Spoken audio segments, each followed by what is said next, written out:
Alhamdulillah masih di Islam itu indah dan kita masih melanjutkan mendalami tema kita hidup bersama tapi jadi beban. Aduh ini dia. Kita akan terus mendalami dengan satu tayangan video dulu nih. Ada judulnya adalah perbedaan istri kalau dipanggil berdasarkan penghasilan. Ini dia. Wah jadi beda-beda. Kalau istri dipanggil berdasarkan penghasilan suaminya Ustadz ya. 50.000 lain. Begitu gak sih Bu sebenarnya Bu? Masa sih? Enggak ya mudah-mudahan ya. Ustadz kita mau tanya begini Ustadz. Iya. Kalau di dalam rumah tangga ada pergantian tanggung jawab. Misalnya ada satu kondisi suami kena PHK. Sementara istrilah yang masih punya keluangan Allah berikan rezeki untuk memberikan nafkah buat keluarga. Sang istri. Nah istrinya nih jadi kebalik tanggung jawabnya. Bagaimana sebenarnya dalam Islam? Silakan Ustadz. Baik, terima kasih Mas Dude Tabi guru kami Ustaz Maulana Habisa para alim ulama yang dimuliakan Allah Subhanahu wa taala. Ar-rijalu qawwamuna 'alan nisa'i bima faddala Allahu ba'dahum 'ala ba'd wa bima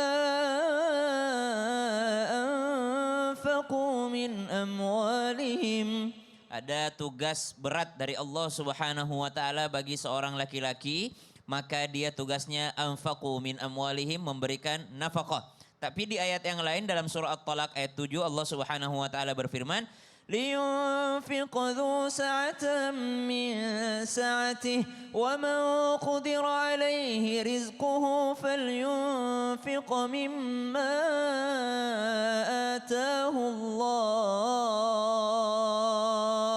Hendaklah yang diberikan tanggung jawab untuk memberikan nafkah terhadap keluarganya. Lalu Nabi SAW jelaskan dari ayat ini, kata Nabi, dinar yang kau berikan kepada orang miskin, dinar untuk membebaskan budak, itu ada pahalanya. Tapi lebih besar lagi pahalanya, dinar yang kau berikan untuk menafkahi keluargamu. Hadis riwayat Bukhari wa Muslim, dan ternyata Nabi SAW tidak sebutkan di sini laki-laki.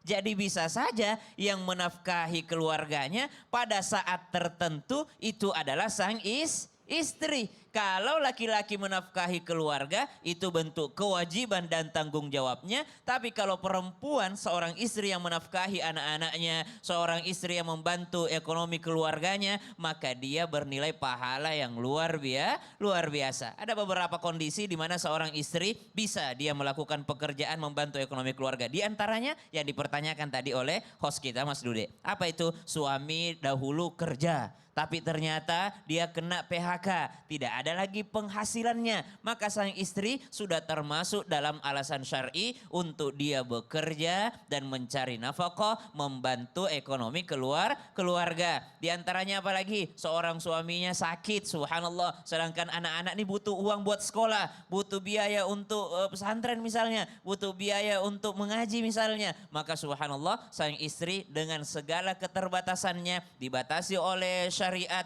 dibatasi oleh hukum syar'i, dia tetap bisa mencari nafkah dan memberikan kepada keluarganya, maka pahalanya besar di sisi Allah Subhanahu wa taala. Tapi mesti banyak yang diperhatikan kalau perempuan, di antaranya tidak boleh dia auratnya, tidak boleh dia berdua-duaan, tidak boleh dia bercampur baur sehingga menimbulkan fitnah.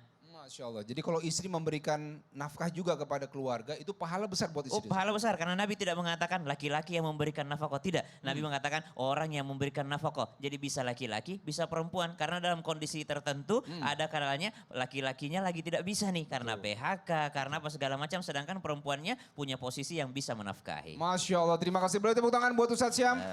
Terima kasih Ustadz Syam ya. Jadi memberikan nafkah kepada keluarga. Pahalanya besar sekali, luar biasa. Masya Allah. Baik, sekarang kita langsung mau bertanya ke Ustadz Maulana. Baik. Selalu semangatnya berbeda ya Ustadz Maulana ya. Sampai kaget saya Ustadz. Ustadz, kita mau tanya gini Ustadz. Ada seorang anak. Ada seorang anak.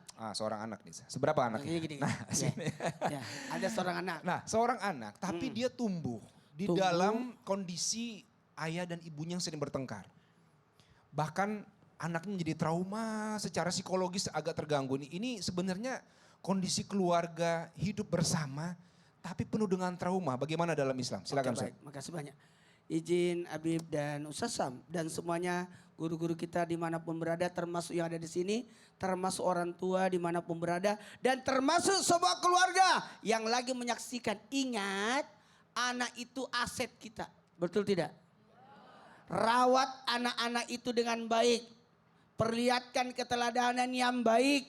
Ketika ada anak tumbuh dalam kondisi rumah tangga di mana ayah ibunya suka bertengkar di depan anak, maaf ya, ini akan merusak pemikiran anak. Tidak boleh anak dimarahin karena rusak otaknya itu. Rusak pemikirannya.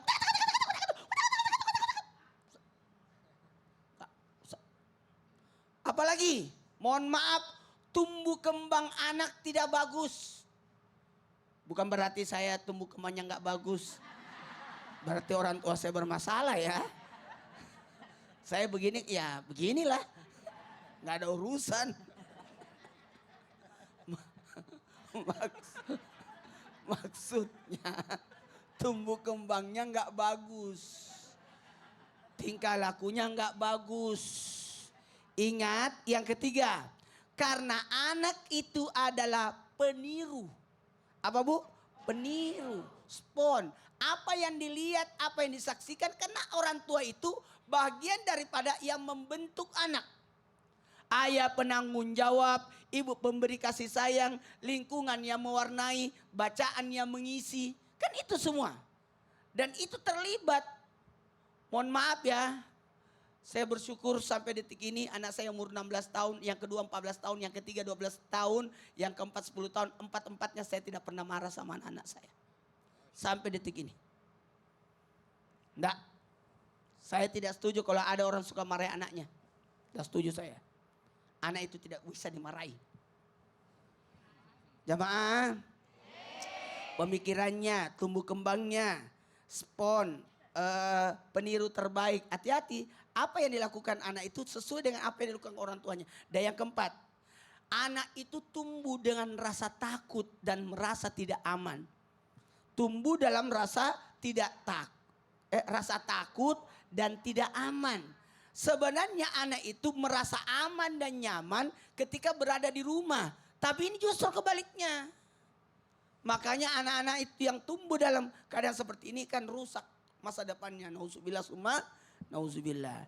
Dan yang paling ini dicamkan juga, mohon maaf, bahayanya jikalau orang tua memperlihatkan sesuatu yang buruk, maka anak itu tidak merasa bahagia. Sedih rasanya. Karena ingat ya, mohon maaf, putuslah hubungan anak sama orang tua, bisa terjadi putus, tidak ada perhatian. Kita ini butuh keberlanjutan. Anak soleh itu melanjutkan kebaikan kita. Apa yang mau dilanjutkan kalau orang tuanya tidak jadi teladan? Insya Allah. Tuh. Jadi jangan marah. Jangan marah. Dan kalau ada perselisihan jangan depan anak gitu Ustadz ya? Kalau perlu enggak usah berselisih. Nggak usah ada perselisihan. Terima kasih, boleh tepuk tangan buat Ustadz Maulana. Masya Allah, anak adalah aset. Wah, itu kata-katanya bagus banget ya. Terima kasih ya Ustadz ya. Ustadz Maulana nggak pernah marah sama keempat anak ya, Masya Allah. Ini juga pelajaran buat saya dan pengingat buat kita ya Bu ya. Jangan marah sama anak Bu ya, insya Allah kita doakan yang terbaik. Jadi anak yang soleh dan soleha. Amin ya robbal alamin. Baik, kita masuk ke segmen curhat dong Ustadz. Iya, kami curhat. Siapa yang mau curhat? Nah, sini.